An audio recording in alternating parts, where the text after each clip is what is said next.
Wednesday night edition of the Anaheim Calling podcast, which is temporarily the San Diego Calling podcast. I guess we're going to have to start calling it. We're the Anaheim Calling AC pod of San Diego, covering the San Diego Gulls in their quest for the Calder Cup playoffs. Let's go with that. It rolls right off the tongue. We'd fit right in with the Los Angeles Angels of Anaheim. Hey, it's not really, it's not that anymore, and you know that. So we're here to break down what was a pretty exciting game tonight in San Diego, Game 3 of the conference final between the Chicago Wolves and the Gulls. The Gulls winning this one 3-1 in a game that had a little bit of everything, Jake. Had some controversial hits, had some good goals, some kind of scrambly plays that were pretty exciting, probably really exciting if you were actually at the game. Yeah.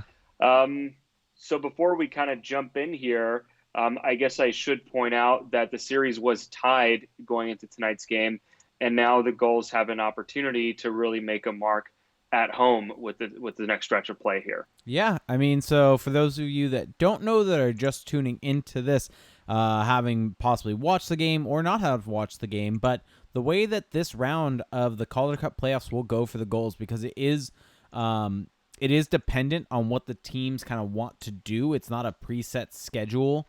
So the Gulls and Chicago Wolves decided to do a 2-3-2 format for the playoffs. So basically 2 games will be played in Chicago, then 3 games in San Diego, then 2 more games if necessary back in Chicago. I think a big part of that has to do with the fact of travel budgets aren't as big, and that eliminates some unnecessary travel. But the benefit of that type of format is if you can get a win on the road in those first 2 games, you're set up to not have to leave your home again.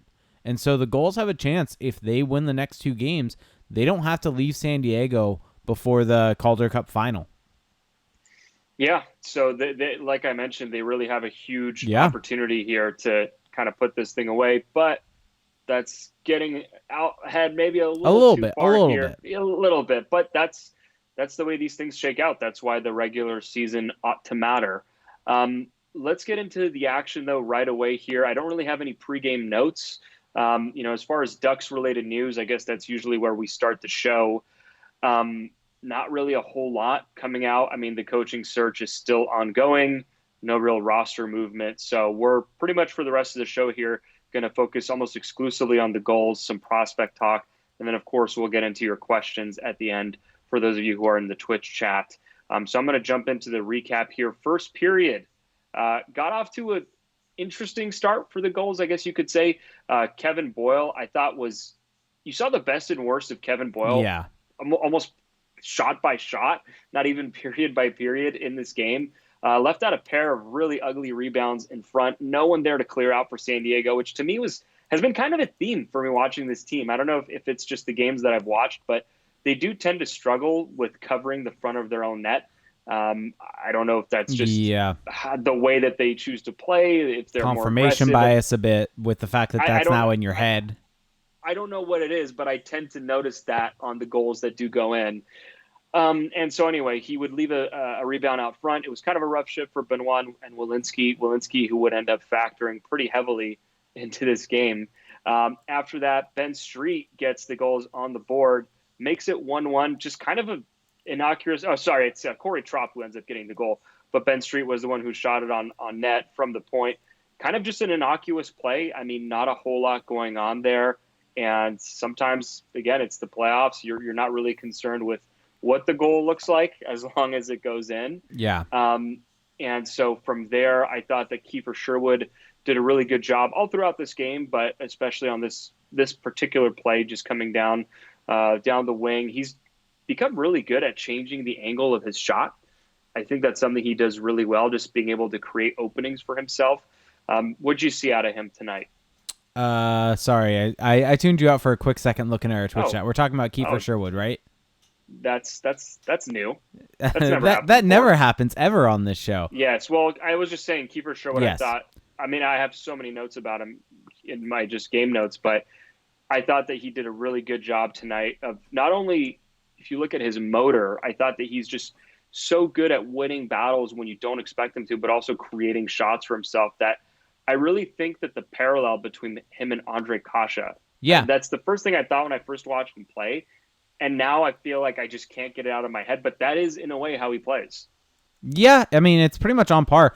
I mean, what is it? I forgot who gave Andre Kasha the nickname, but he's been called the Energizer Bunny. And I think Kiefer Sherwood fits that same description. He's the guy that's going to get on the forecheck, do kind of the dirty work for a line, but also be able to pitch in the dirty work in a way of not exactly throwing his body, but getting in and kind of disrupting guys and throwing some defensemen off their game in the corners and really being able to pitch in and get that puck back and allow for the team to set up and get some chances. And the thing that he also does well is he has a lot of speed, and it's very noticeable with him coming down that wing. He's able to kind of find some space for himself and, like you said, be able to kind of create his own shot. And that's something I've noticed in the games that I've watched so far in this playoff run for the Gulls is that Kiefer Sherwood is having an impact. And the interesting thing kind of not transitioning, but kind of turning this into a little bit of a focus from the Duck side of things is where does he fit? Our own CJ Woodling was at the game tonight, and he made the comment on Twitter basically saying, with Kiefer Sherwood playing how he is, I don't know how he is not on the Ducks roster next season. And while that is true, there's not a whole lot of space for a guy like that in terms of with openings right now. So the fact that he's playing this well forces management and forces the Ducks to ask some questions about their rosters, and having a guy force you to do that is always a good thing, though. Right. I think that with Sherwood, he is going to have to play his way onto the roster, even though there are times where he looks like maybe not the best player on the ice, but just the most physically dominant. I think he must have some exceptional cardio, because when he's out there, he has phases. There was one shift in particular, which I believe was in the second period, where he won like 3 puck battles in a row down low in the Wolves zone. And then you would think after that most players would come off, and he actually came all the way back, and I believe broke up a play. And that's not easy to do for a lot of guys. And so, I don't know how, if he's going to end up being exactly that player in the NHL, but it's impressive to watch right now. Yeah, it's definitely impressive.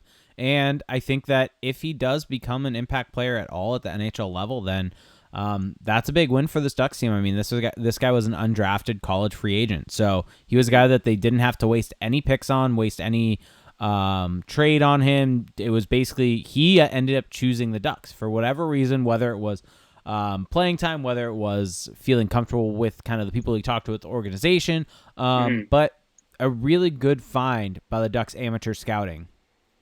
Yeah, well, it's interesting because I do believe that Sherwood, Kevin Waugh, and maybe not Kevin Waugh, but I believe also Max Comtois, I believe they all share agents. So I don't know if there's any connection Potentially. Yeah, but another thing I did want to point out here, that's kind of it for the first period that I have. I didn't think that the Gulls were very good in their own zone in the first period. I thought that especially in the latter stages of that first, they let up a lot of chances. And outside of that, not a whole lot to report. I thought that Kevin Waugh is a guy who I've kind of been looking for in these games. And tonight in particular, he had one really bad turnover coming down the rush in the first period, where just kind of goes behind his back, no look to absolutely no one. Well, actually not no one, to a Chicago Wolves player, which on one hand, you want to praise the creativity, but that was just bad execution. Did you see anything out of Waugh tonight, good or bad? I was about to make the comment. I really think I only noticed him once, and it was at one point on a power play, and I don't even remember what it was, but I think for the most part, he kind of had kind of a very, very quiet, very just really kind of didn't do a whole lot throughout the entire game. And for a guy that's going to be a UFA, that's not what you want to see. I mean, I'm trying to look right now at his point totals in the playoffs, but I don't believe he's really had that big of an impact in the playoffs so far. Let me double check, but I believe as it is loading, Kevin Waugh, he only has 3 points in the 7 games that he's played, so not exactly a huge impact while on the ice for a guy that is supposedly supposed to be one of the leading scorers of this team. So and an infamous Group 6 UFA this summer. Yes, Kevin Waugh. The Kevin Waugh fan club might have to get ready to be disbanded. We're the Group 6 fan club. We're the Group 6 groupies. Yes. Speaking of another Group 6 UFA, I thought that Kalle Kossila had a pretty good game tonight for the Gulls. I would agree with that. in the second period. I'll get to him a little bit later, but I thought just overall he contributed to a couple goals for the Gulls. But before I get to that one, I do have to mention maybe one of the best plays I've just seen, period, from any player at any level. Yeah. Beginning of the second period, the Gulls on the penalty kill, and Sam Steele just coming in, doing his job, forechecking, knocks down a clearing attempt, and doesn't just knock it down. First off, knocks it down at a legal height. Yeah. I believe was it with his glove or his stick? I think it was with his stick. It was stick, and it was with the blade of his stick also. So it was with the blade of his stick at a legal height, and he gets it down into his feet, so into a position where he can control it, and then stick handles all the way into the slot and is able to slip it 5-hole on Oscar Dansk. I thought that play, it summed up a lot of the things that would put the Gulls up 2-1. Yeah. It summed up a lot of the things that I think Sam Steele can become, because nothing about that play was necessarily overwhelming skill or overwhelming physical attributes. It was just really smart, really well executed. Obviously, there's a skill component, but what a goal by Sam Steele. Well, yeah, I mean, you look at it, it's not as if he had to dangle anything. It's not as if he showed some flashy speed. It wasn't. It was flashy, but it was flashy after kind of having to backtrack through the entire play. The goal was very nice. It was a great move to score 5-hole on him to open up Dansk from Chicago and put it through him. But it's really kind of looking at the play as a whole that is what you need to do to really get an appreciation for what Sam Steele did on this play. Being able to knock it out of the air like that into some space and being able to corral it and then drive the front of the net, all of it kind of, to be able to do that so seamlessly, so flawlessly, and so smoothly is really impressive. And like you said, it's something that's not exactly flashy, not going to jump off the page in terms of something that will end up on NHL highlight reels, but it just kind of shows the smart play that he can do. I mean, knocking the puck out of the air does take a high skill level, but like I said, it's not that flashy skill level that's going to end up on NHL highlight reels. Absolutely. And we're getting asked in the chat, and I actually don't have an answer to this, and I feel guilty. What is going on with Isaac Lundestrom? I don't believe he was part of the lineup tonight. I believe he's been getting healthy scratched of late. That's kind of what I've been seeing. I don't believe he's injured, but give me 1 second. I'll try to get an answer. Yeah, well, because if you recall, he was centering a line. I believe he was centering the fourth line for the Gulls, and tonight they did feature a bit of a different look for their center depth, and so I think that may have been a part of it. Yeah, I'm not necessarily sure, but I know I'm pretty confident it's not injury related. Yeah, it's simply he's 19 now. He's a young kid. This is a playoff 19. Run. They're trying to let him sit out and not get basically run over, get some probably doesn't have the total trust of the coaching staff, which is not really even anything against him. It's just, like you said, he's 19 and these things are going to happen. Yeah, and he's also a guy that hasn't been with the team all season, so that probably plays a factor into it somewhat. Right. I mean, there is a bit of that hierarchy, as bizarre as it can sound, and gotta love the AHL website. Just no score sheet, no list of healthy scratches. That's what you want. That's what you want. It makes their job a lot easier. Sorry, I'm complaining here. But yeah, I mean, no Isaac Lundestrom tonight for the Gulls, we should mention. Yeah. But all right, let's move along here a little bit with this second period recap. So, depending on who you cheer for, this may or may not have been the highlight of the night. Not necessarily for positive reasons, but Andy Welinski just absolutely levels Cody Glass, who, by the way, this is a totally random note, but Cody Glass had 69 points in 38 games in the WHL this season. That's a lot of points. That is a lot of points. That's not that many games, though. And that's what I'm saying. Yeah. That's what I'm saying. That's a lot of points. He had 54 assists in 38 games. Also 20 years old, which I mean, at this point, it's his fourth season in the WHL. So it's probably time for him to start showing something. He who has been consistently dangled as a trade item for the Vegas Golden Knights. But anyway, let's get back to the hit here. So Welinski makes contact with the head, receives a match penalty, And at first, obviously the replay angles are not NBCSN level when it comes to the Calder Cup playoffs. That's fine. At first, I thought it looked like a clean hit, but when you kind of squinted hard enough on the replay, it was pretty obvious that Welinski made contact with the head, and indeed the official call, match penalty, check to the head. And it was a 5-minute power play for the Chicago Wolves, who ended up not capitalizing in what probably was the turning point of this game, the fact that they couldn't capitalize there. What did you think of the hit on Cody Glass? I think so. It was a weird play. I think on first watch, for whatever reason, the angle that they had or that they were using at that point in time on the broadcast was from the corner as compared to just using the main camera. Well, it's because they don't have a camera on the other side of the rink, because the play was on the near boards closest to the broadcast camera. Okay. And so I don't think they have cameras on both sides like they do in the NHL. Okay. So when I first saw it, what I thought happened was basically Welinski comes in and kind of basically almost tries to Cronwall him, coming in kind of backwards a little bit and catch him with the shoulder. And it seemed like Glass kind of bent over and kind of lowered his head at the last second. And I was really kind of confused as to why there was a penalty on this play. But as I started going through Twitter, I ended up seeing, and I ended up quote tweeting. So if you want to go through my timeline, you'll be able to find it. A good angle from it that's from behind the net, where you can clearly see Welinski's elbow come out, and he's leading with his elbow and catches Glass straight in the head. And so it's one of those where, yes, Glass kind of changed where his head was at the last second. Maybe that definitely plays a part in it. But the bigger thing is you can't lead with your elbow on a hit.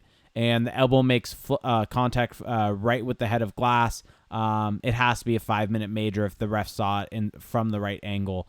So I really don't have a problem with that play, or not with the play. I don't really have a problem with that call. Right. It's one of those where I think that it depends on the angle you saw it. And if you saw it from the only angle they showed on the broadcast, then you probably are wondering why that's even a penalty. But once you kind of back out and see it from a different angle, it looks like the refs got it right on the ice. The only thing that the Gulls had going for them after that were all of Chicago ended up jumping Welinski and ended up getting they ended up getting a 2-minute penalty. So the Gulls were actually only on really a 3-minute kill at that point, because one of the Chicago players got 2 minutes, so that wiped out the first 2 minutes of the 5-minute major.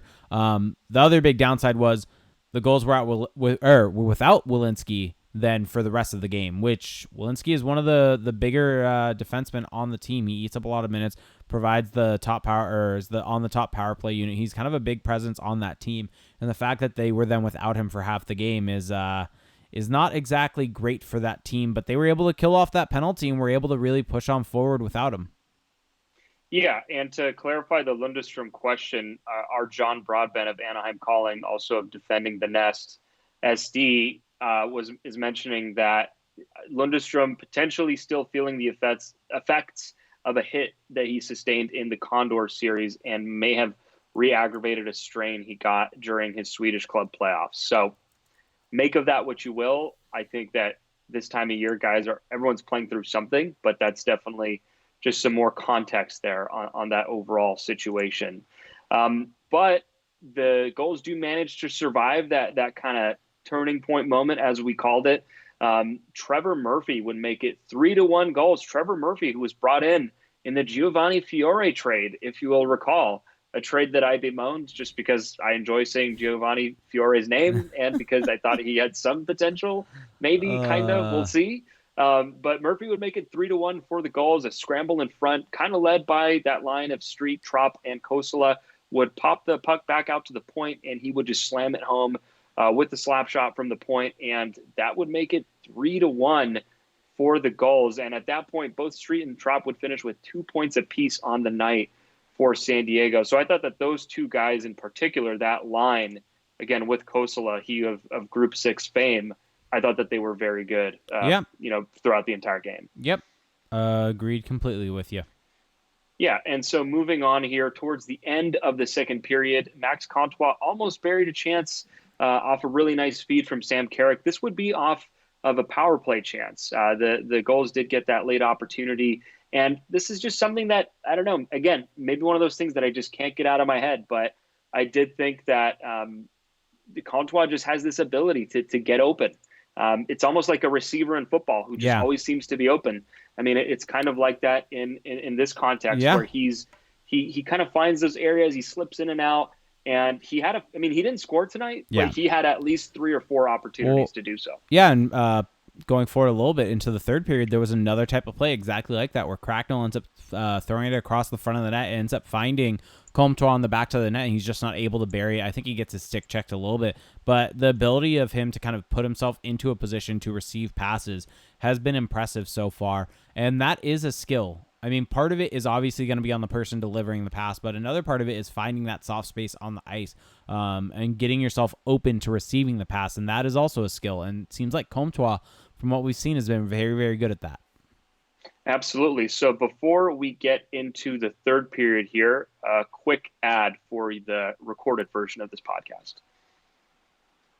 All right, back on the other side here. Let's get into the third period of this game. And the third period was probably again, depends who you're cheering for, but probably the less exciting of the three, just because really it was the Wolves pushing and pushing and pushing to get a tying or even just to get closer, and they really weren't able to do that until the very end. I thought that the Gulls, not necessarily defending at a very high level, but they just kind of made it difficult for the Wolves to really get into those dangerous areas, and I mean, it paid off for them.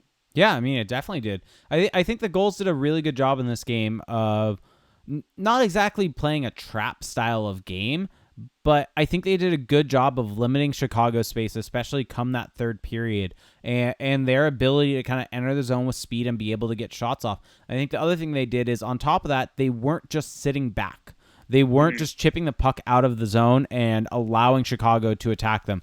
They would try to stifle Chicago when they got into the zone, but they were also trying to turn the puck the other way. And granted, we don't have things like Corsi for percentage or things like that, but we can just look at pure shots on goal. And in that third period, Chicago is outshot actually in that third period 8-9 by the Gulls. So the Gulls actually had more shots on goal in a period where you would expect, based upon score effects, that Chicago would actually have more shots on goal, and by a pretty significant margin, also being up 3-1 and being down 3-1 actually for Chicago in that game. So I think there's a lot of good takeaways that you can have from the Gulls in that third period with how they were able to defend that lead. And yes, granted, as we'll get to eventually, they did allow one goal in that third period, but I think for the most part, the way they defend that lead is how you want to do it.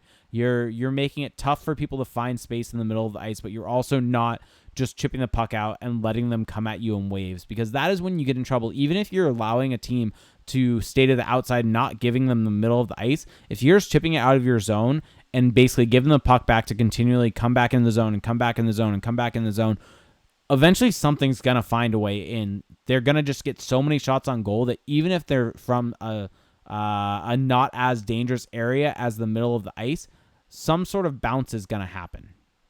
And so I think the Gulls did a good job of keeping that from happening in this period. Right. No, I thought that they did a pretty good job overall. Some notes from throughout the third period. Sam Steele had, again, a couple of moments in that third where the hands were just on display. There was one shift down low where he just kind of comes out of the corner, realizes he has more space, and just works his way into a really good scoring position. I thought that was really good to see. Max Comtois actually had a really nice stretch pass to Adam Cracknell at one point. He wasn't able to finish it off. Corey Tropp had a really nice scoring opportunity on Oscar Dansk on a wraparound attempt. Yes. And Dansk was able to just get that right pad out and make the save. Again, I think you mentioned it earlier, but Comtois jumping up into the play almost buries it home on a rush. So he was everywhere tonight, I thought, even though I don't think he actually picked up any points. But really, the probably, again, just more from a prospect evaluation perspective, Steele had another play where he entered the zone with control of the puck, but only after, just casually stick handling through 3 different Wolves players, just kind of curled it into the middle of the ice and then worked his way through, almost as if he had set up one move for the next. I thought that was really impressive to see. And then, like you had mentioned earlier, towards the end of that third period, Gulls just kind of struggling to get it out of their zone. ends up costing them, and the Wolves would bring it within one. That was pretty much all that they could muster, though. Gulls can't find a way to pick up an empty netter, but they do take it 3-2. I think I said 3-1 earlier. Don't know why I said that. I guess that second Wolves goal is a little forgettable. Too little, too late. But yeah, just overall a really solid performance, I thought, from different pockets of the Gulls lineup tonight. And now we await the next game on Friday in San Diego. Yeah, and I think it's interesting with Sam Steele, and I think we've talked about this before in the past, but if you look at his point production over the years, and specifically, I actually want to pull this up so I have the exact number, so bear with me 1 second, but if you look at his numbers when he first started in junior hockey, they weren't that great, and that's kind of the reason why he went 30th overall, because if you look at the numbers he put up after he was drafted, those aren't the numbers of someone that goes 30th overall. Those are the numbers of someone that goes a fair amount higher. So in his draft eligible year, I believe it was, let me see, because he was drafted in 2016. So he put up 70 points in 72 games. The following season, he put up 131 points in 66 games. The season after that, 83 points in 54 games. So I feel like this is going to be a guy that he kind of needs time to adjust to various spots and adjust to basically what they can do, or kind of how people are going to offend him. And then once he's able to make that adjustment to the skill level of that league, to make an adjustment to the speed, that different type of stuff, he's really able to thrive. And I think we're starting to see that with the Gulls right now, because if you look at his point totals, he put up 41 points in 53 games, which is pretty good for a first-year or rookie in the AHL, but it's not exactly kind of what you expected from a guy with his pedigree. Whereas now in the playoffs, he is just absolutely lighting it up. And if I can find the numbers really quickly, he has 13 points in 13 games. So more along the lines of kind of what you expected in the regular season from him. And this is in the playoff when scoring gets harder.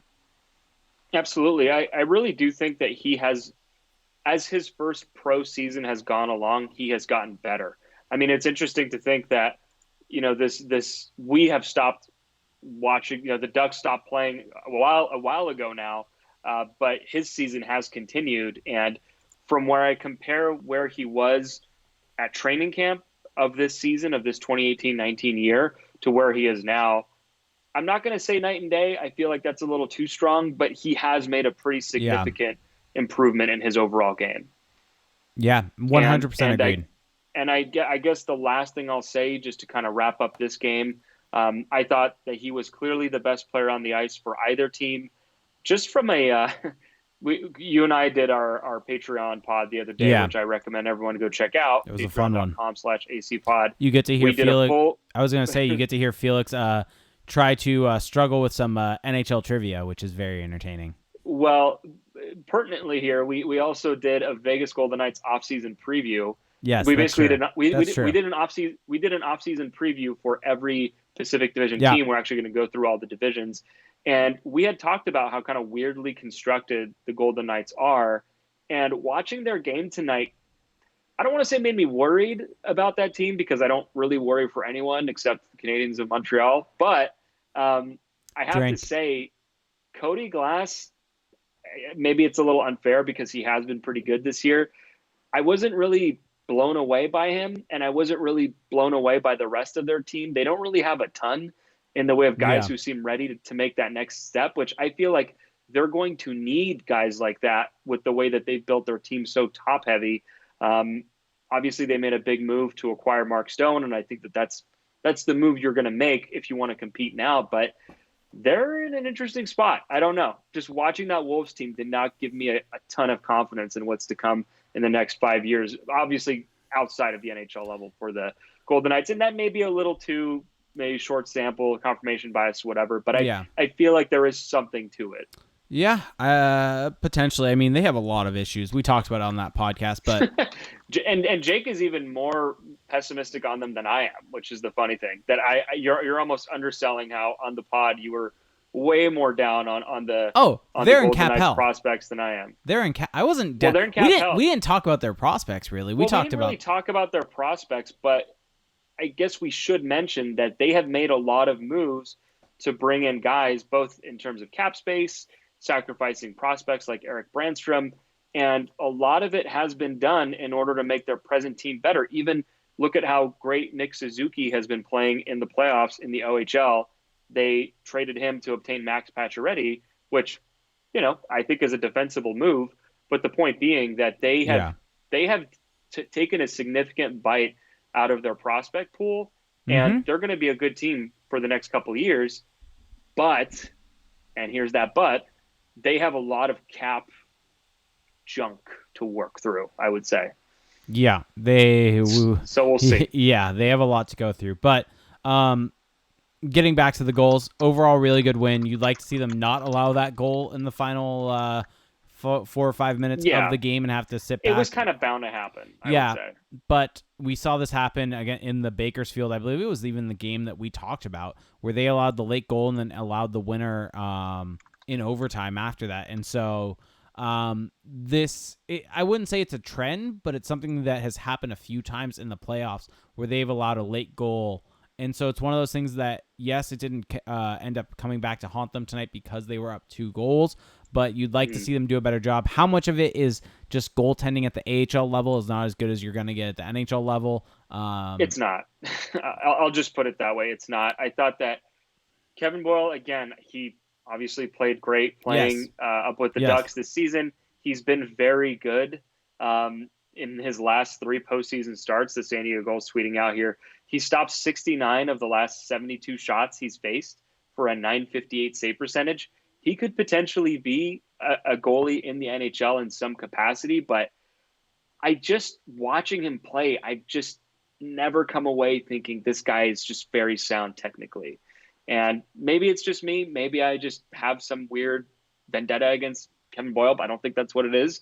But I have never come away thinking this is a guy who has a lot of tools to become a surefire NHL goalie. But clearly at the AHL level, he's getting it done, and that's what matters for the Anaheim organization right now. Okay, so anything else you want to bring up or wrap up or break down about tonight's game? Not necessarily. Want to talk about the blue line a little bit? We've gone forward heavy.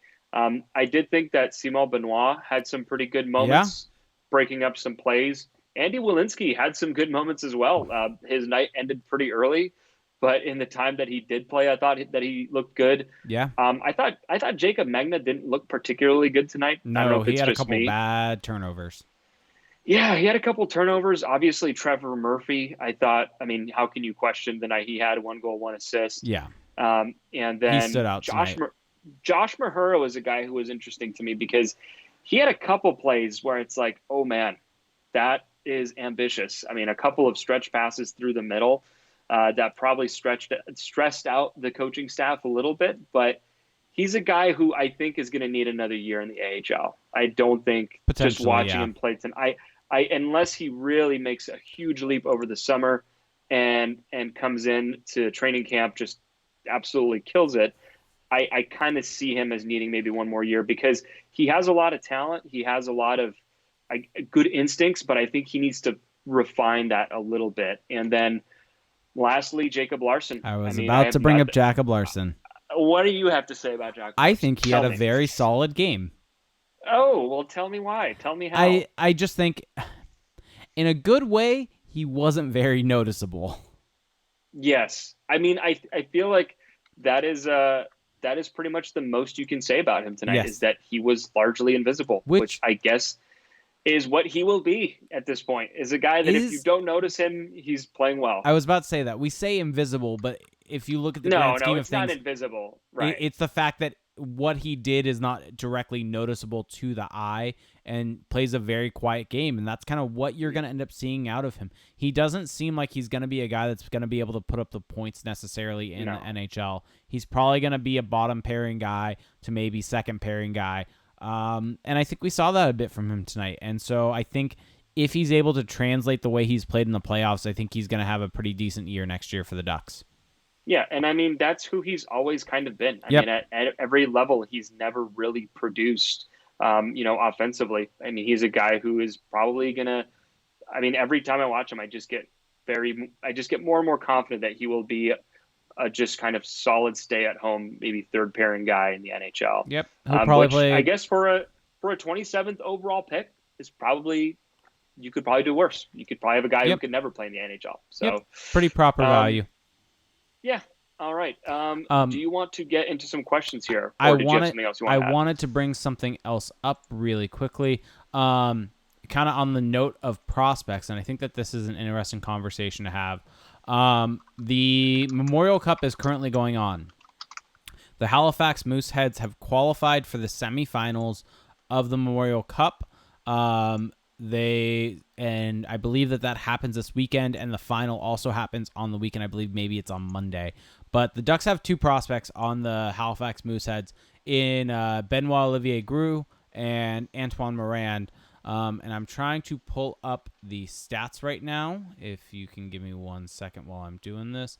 But I believe both of them, especially Groulx, have had a pretty good playoffs. But so I'm wondering what your opinion is on them potentially joining the Gulls. Do you think they will get into a lineup? Do you think that, I mean, we saw Isaac Lundstrom was actually hurt, so we can back that out a little bit. But he has played in these playoffs. Yes. Do you think that they end up getting a shot? Because the difference is, though, Lundstrom did end up playing some games for the Gulls this year. So there is some familiarity there. Mm-hmm. Whereas basically all of these guys will not have any familiarity with the Gulls because they will not have played there at all. I highly doubt it. I think that if they do join the team, it will be as healthy scratches who are gaining some experience being around the club. But I think that at this point, this stage in the game, the value add isn't quite there. I also think that, for them to not only just join the Gulls, but also to play pro hockey for the first time in this situation, it's great experience. Don't get me wrong.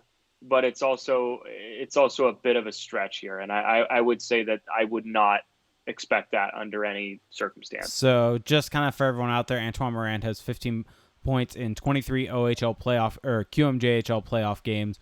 So that's excluding the Memorial Cup. And then Benoit Olivier Groulx has 12 points in 10 playoff games. Yeah, but I mean, both guys, Antoine Morand and Benoit Olivier Groulx, I think they're both guys who could definitely, they're probably going to be in pro hockey next year. Yeah. They're both working their way down their eligibility here. And so it's going to be interesting because Max Comtois is obviously very close to Antoine Morand, and then they do have a history. So I don't know if they're going to get to be line mates at any point in time in the AHL, but it is something to monitor for sure. I believe that actually Benoit Olivier Groulx is not eligible to be in the AHL next season. Yeah. I'm checking right now. I was going to go back and correct what I just said. So Groulx drafted last entry draft, so last summer's draft, and he's actually pretty young. I mean, he's 19 years old, and I believe that he was only in his third. So this season would have been his third full season of major junior hockey. Yeah. So I think he might actually qualify. I think for him, it's just a matter of, it's got to be one or the other. It's basically the Max Comtois situation, wouldn't it be? No. So he's not eligible to be in the AHL at all because he doesn't turn 20 before January 1st. That's how the cutoff is for AHL. So he can be with the Ducks, but he's not going to be able to be in the AHL next year. His birthday is February 6th, so that means he will turn 20 after the new year, which makes him ineligible to play in the AHL. Also, February 6th, great birthday. Is that your birthday? Yeah. Interesting. Also, Adam Henrique's birthday. Oh, well, there you go. Yeah. All right. Do you want to get into some questions here? I think we may have a couple. Yes, but before that, we are going to need to take a short little break, and we'll be right back. And we're back.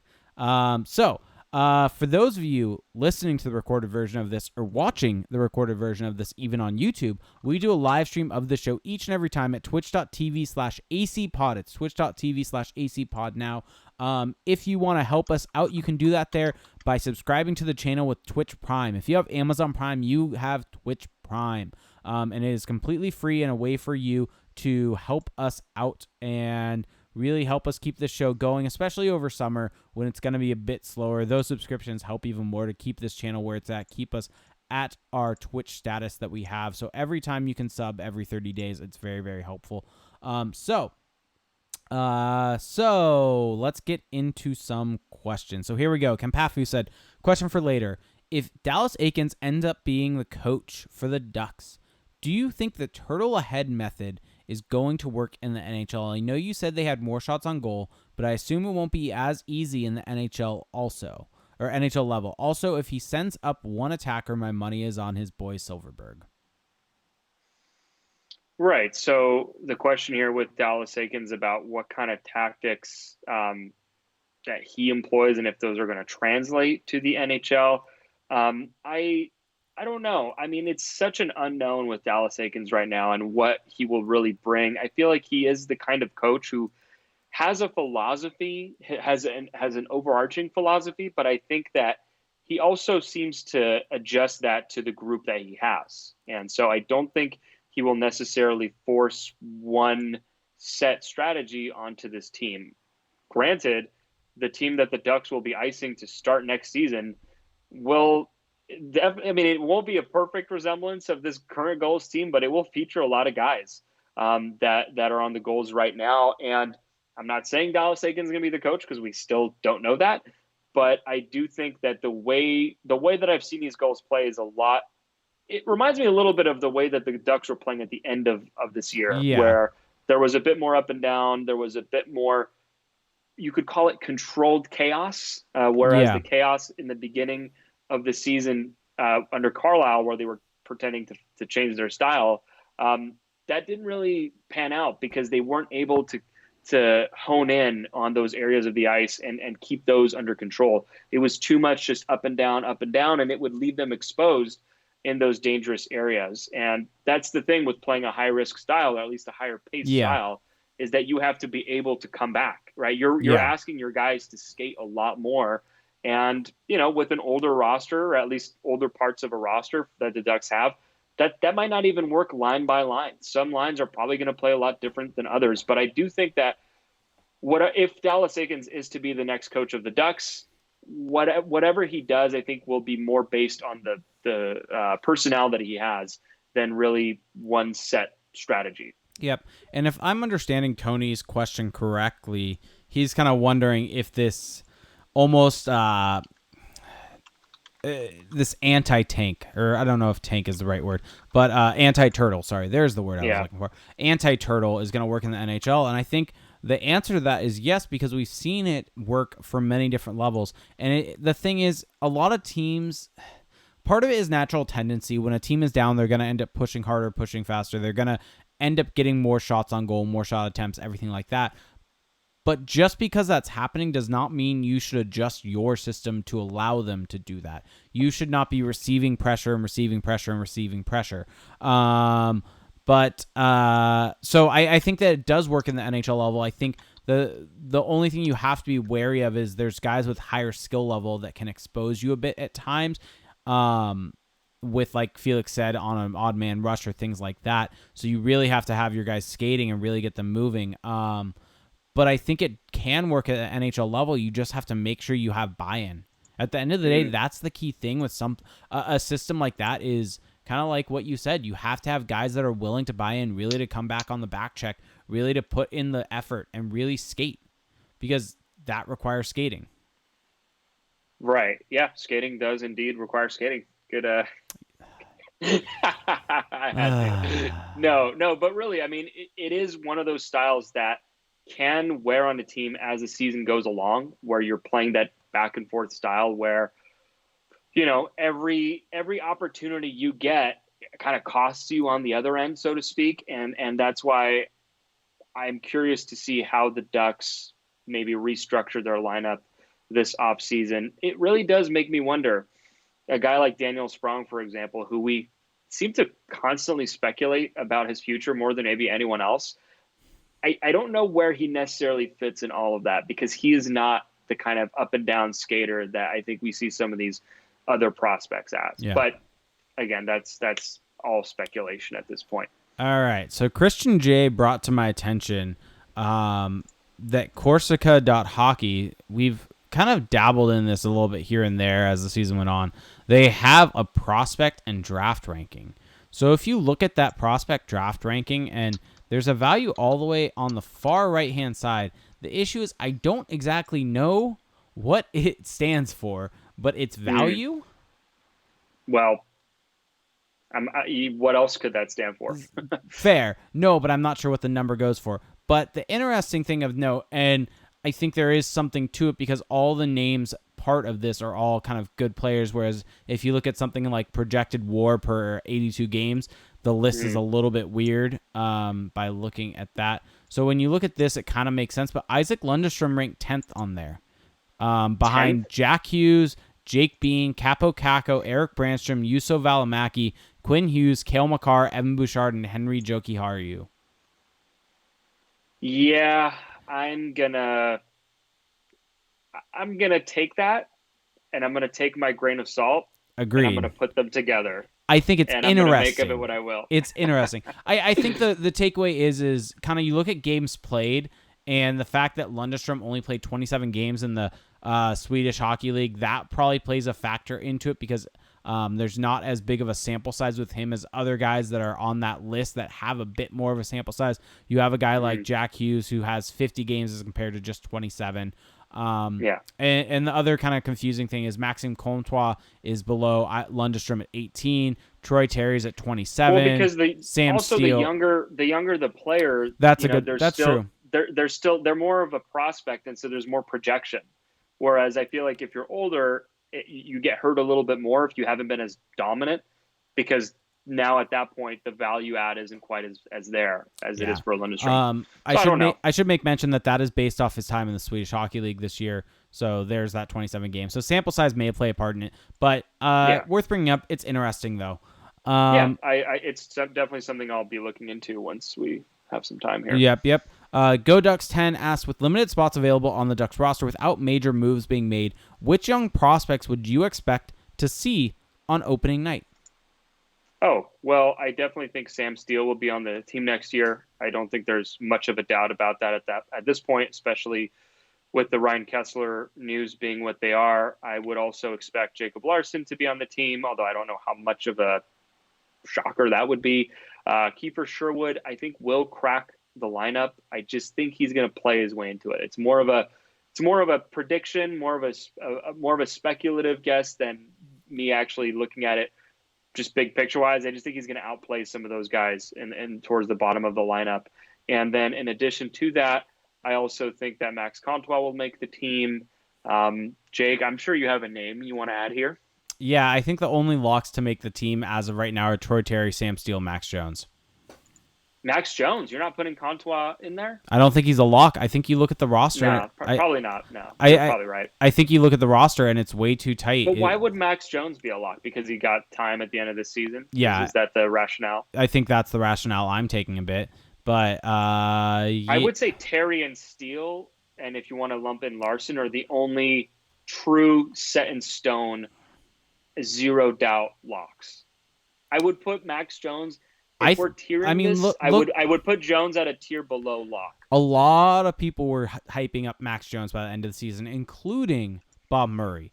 It wasn't. Yes. And so I think. Yes, but he will. But the thing is that I can't believe this is what we're going to debate on in this podcast. But I mean, here we are. Yeah.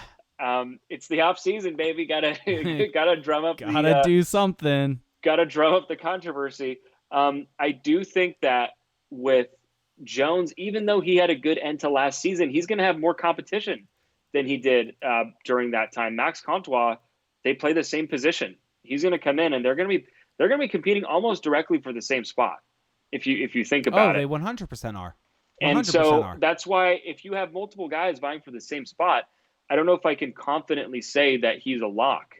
Whereas I think Terry is locked in to a top nine role. Yeah. And then I think Sam Steele is locked in as a third line center, or I guess second 2A, 2B, whatever you want to call it, with Adam Henrique. And then I think Jacob Larsson he's a lock. He's going to be on the team.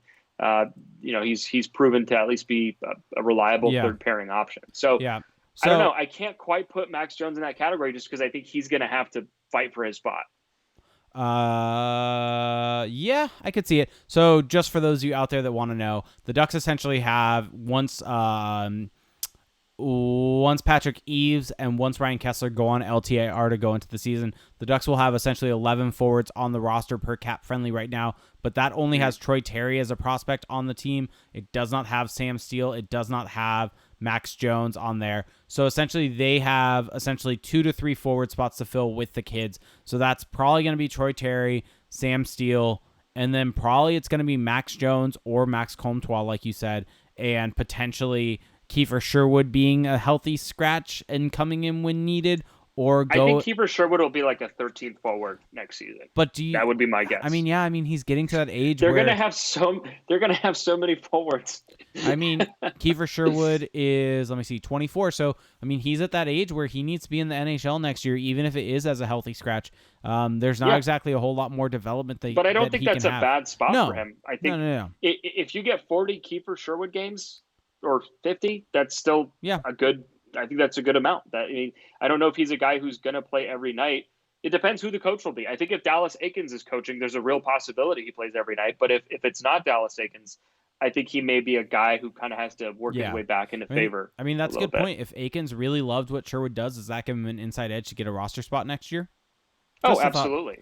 I mean, 100%. I want to make mention, our good buddy Tony Kampafu in our Twitch chat was asking, basically, doesn't the fact that Comtois played 10 games this year force him or make him a lock on the NHL roster next year?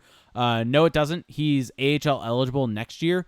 The only thing that those 10 games did was basically make this year count on his contract. So this is year 1 of his 3-year entry-level deal. Next year will be year 2. The year after that, year 3. So essentially, Comtois can be sent down. Those 10 games that needed to happen. Yeah. So the thing to think about is waiver eligibility, and I believe that Max Comtois.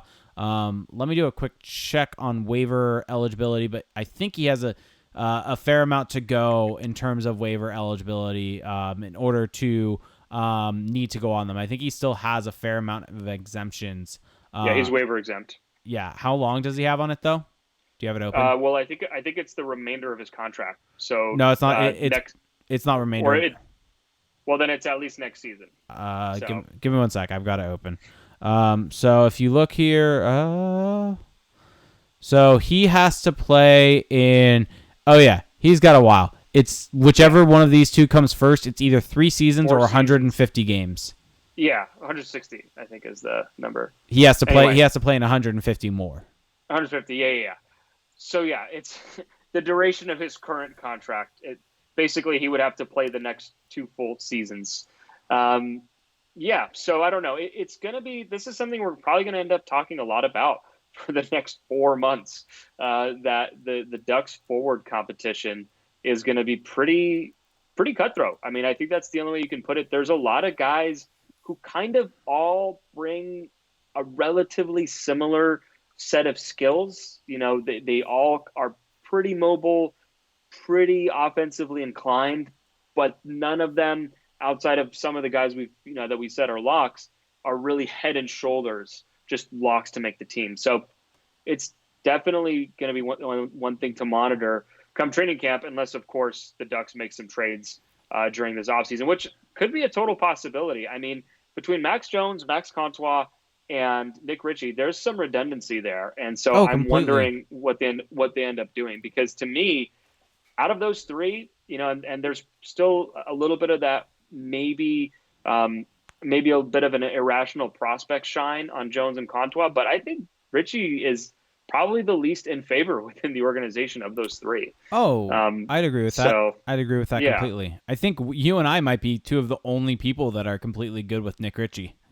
I mean, it's funny what being a top pick, or I guess a 10th overall pick, will do, because if you judge Nick Ritchie, if you judge his play on its face, he's fine.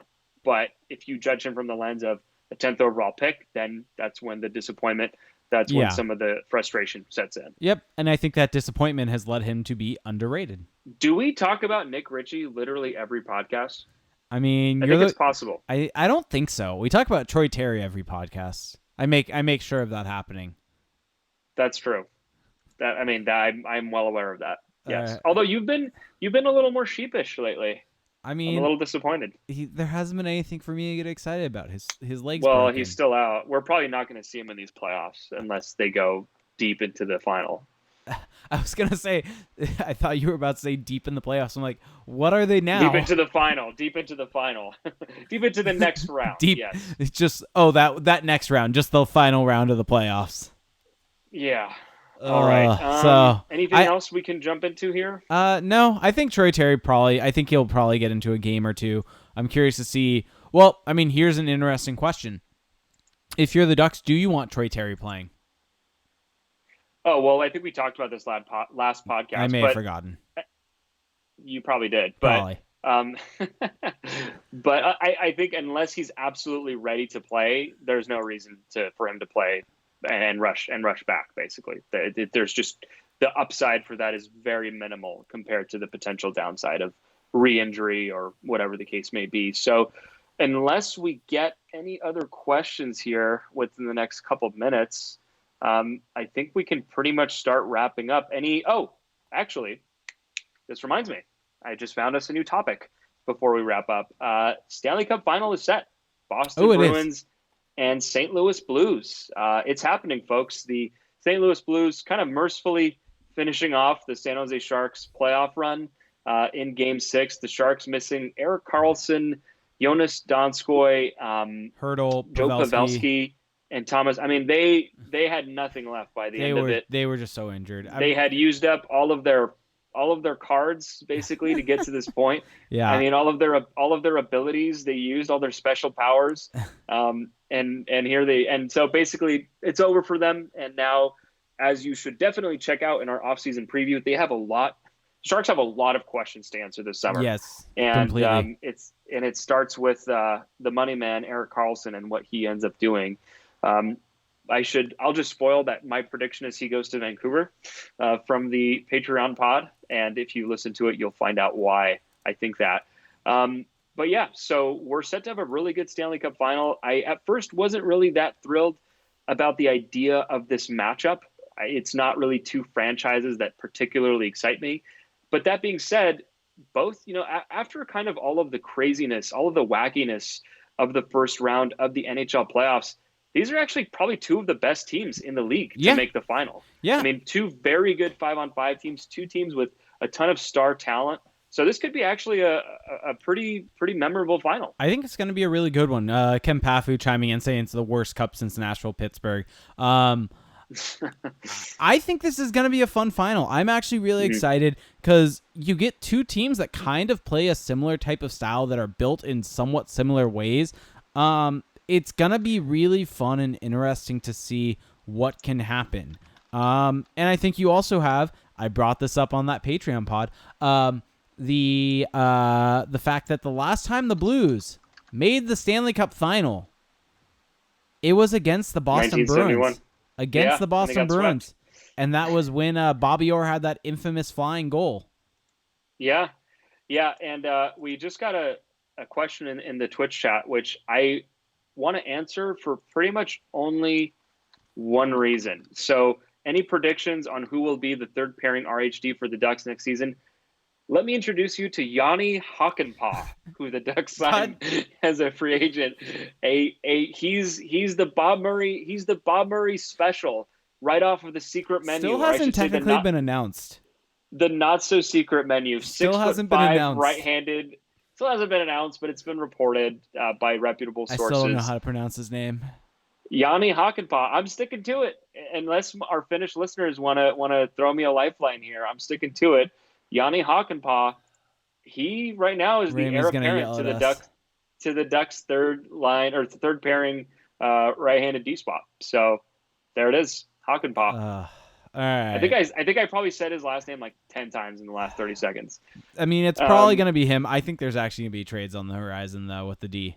I really think that there's going to be some movement there. Believe in Papa. Andrew Zuni asked us, who's the better hockey player? And NHL watcher. NHL watcher, it's whatever because there's no right or wrong way to watch the NHL. But between us, who's the better hockey player? Oh, wow. This is okay. Roller hockey, I'll give myself. Yeah, you have the edge in roller. Would you say that I'm better than you on ice? And then I would say Jake has the edge on me on ice for now. Ooh. Well, you're a better skater on ice. I think that's like not even a question. Oh, okay, I'll take it then.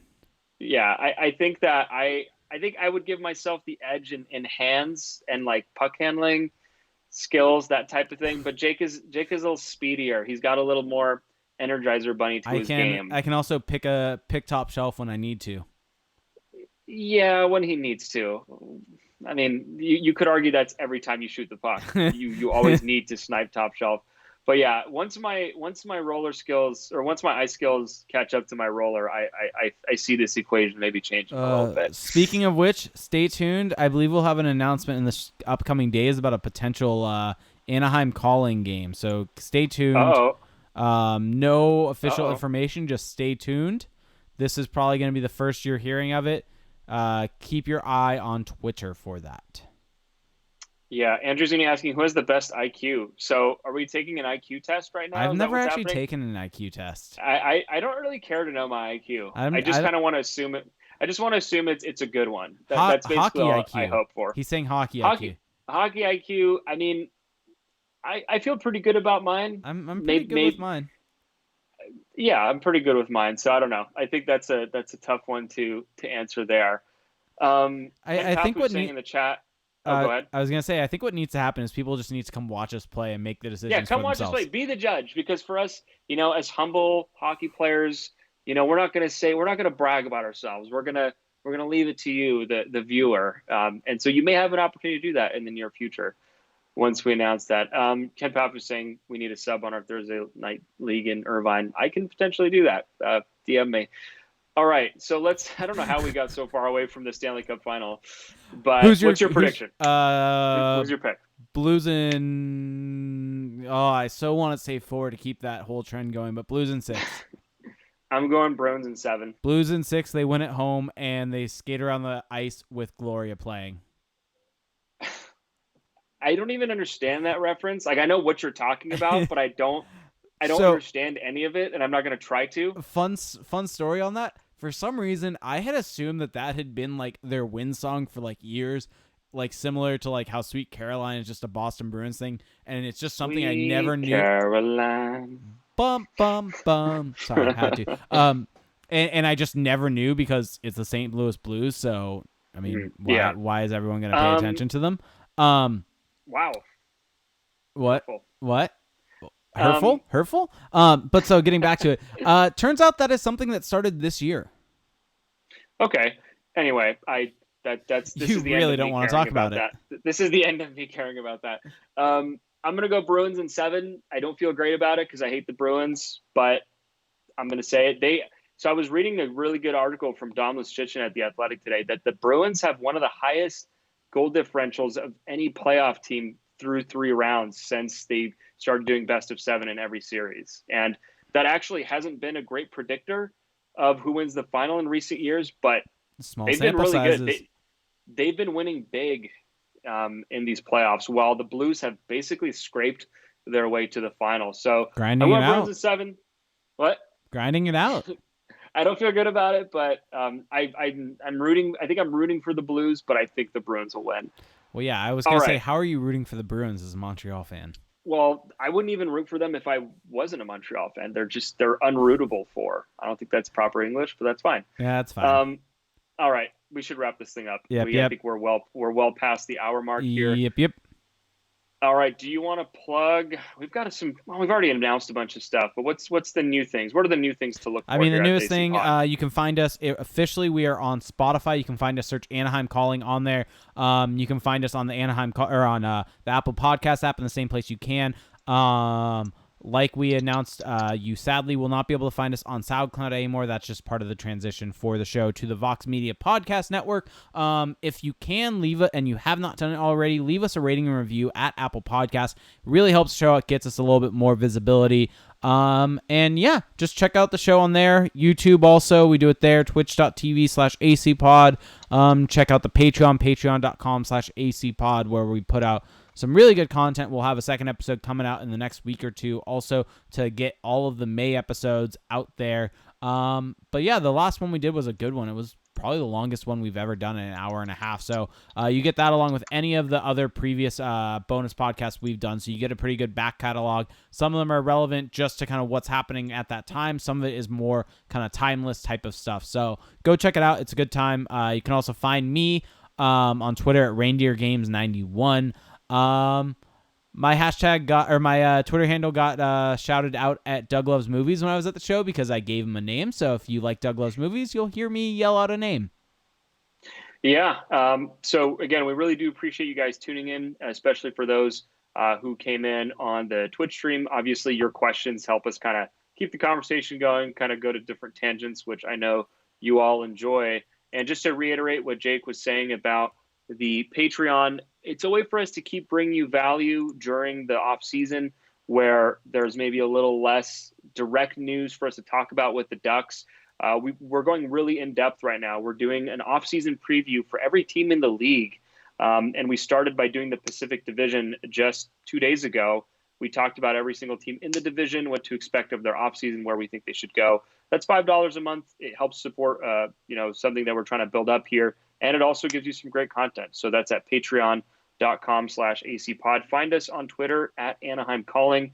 I'm on Twitter at Felix_Sicard. And once again, that's for Jake at Reindeer Games 91, at Reindeer Games 91 on Twitter. So that's going to do it for us tonight, guys. Thank you so much for tuning in, and we will catch you at the next pod. Talk to you then. Bye.